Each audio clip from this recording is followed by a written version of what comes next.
Hi, welcome to Karl Kombucha. In this video, I'm going to show you what you will receive with your 4-liter kombucha kit and how to set it up step by step. So once you have received your parcel or your satchel, simply unpack your parcel, remove the polystyrene. This is there to protect your jar. And then take out the jar, remove the lid. You won't need the lid anymore, but it's just there. Anyway, so here is the star of the whole show. This is the kombucha SCOBY and the starter liquid. Then you also have a pouch with sugar and tea. There is a tea bag inside this sugar pouch. The kombucha kit comes of course with an instruction, a rubber band, pH strips,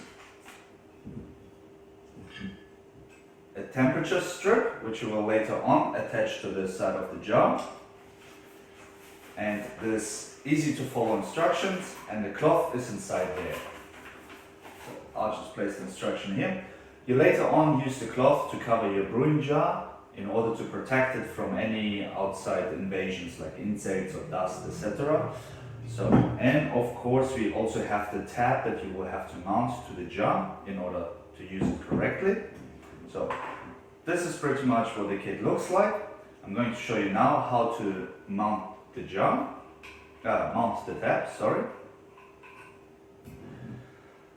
Make sure you have the silicone seal in there. You might have a different seal where the seal is already attached to your tab, and then you have to first stick the tab through the seal and then put another seal through there. In this case, the seal is already on both sides, so all we have to do is screw on the nut.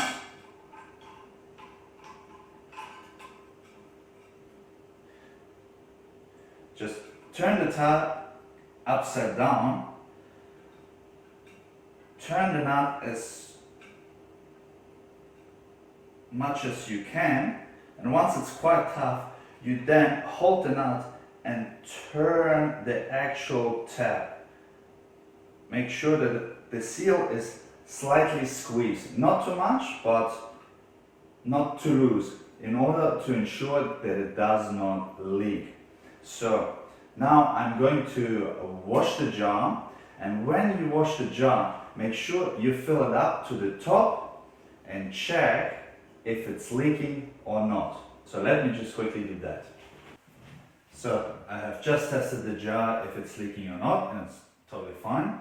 I've dried the outside, so I can now attach the temperature strip. It's very important to have a temperature strip because it shows you the temperature of your brew, which should be preferably somewhere between 22 to 27, that's the ideal temperature for kombucha brewing. If your temperature is below that, I would highly recommend to getting a heat mat or just keeping your kombucha in a warm environment. Make sure you place your temperature strip as low as possible because your kombucha jar may be sometimes not always full, so it's good to read it when it's on the lower part of the jar. So once you have done this, fill up your jar with 2.6 liters of filtered water. It is important to use filtered water because if you use tap water, the chlor in the water can actually attack your SCOBY.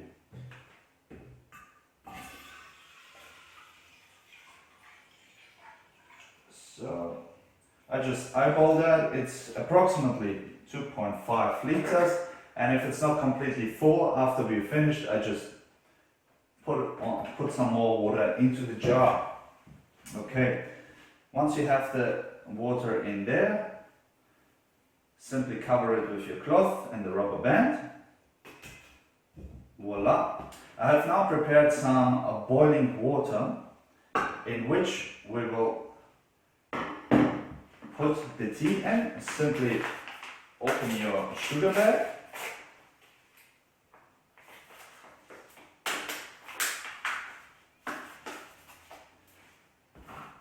take the tea bag, oops, a little bit sugar in there, and just place it into your pot and leave it there for about approximately 10 to 15 minutes. Voila, lucky we've got technology on our side and you don't need to wait 10 minutes. So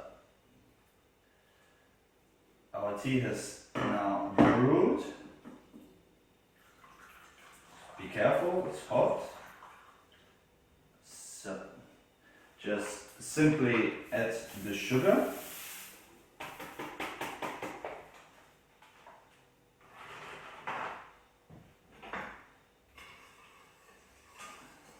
Stir until all the sugar is dissolved.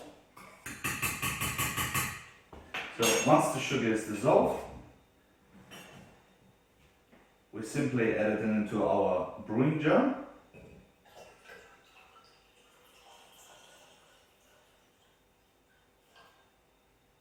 So, and the last step is actually to add the SCOBY. But before we do so, we just double check with the temperature. Just wait for approximately 30 seconds or something like that to check what temperature you have here. So it currently went from 21, 22 at 24 degrees. It's going up to 25, but I think it's going to stand there because the water that I used was actually quite cold. So once you are that far, finally we can put in our SCOBY.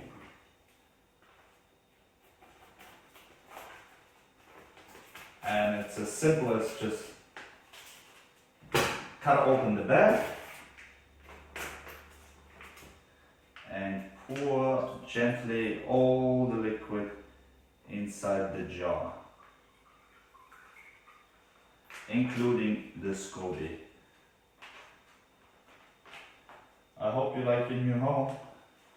So, alright, in my case the jar is actually perfectly full, so all we do is we just place this cover on top, put the rubber band on, and voila, our kombucha is finished.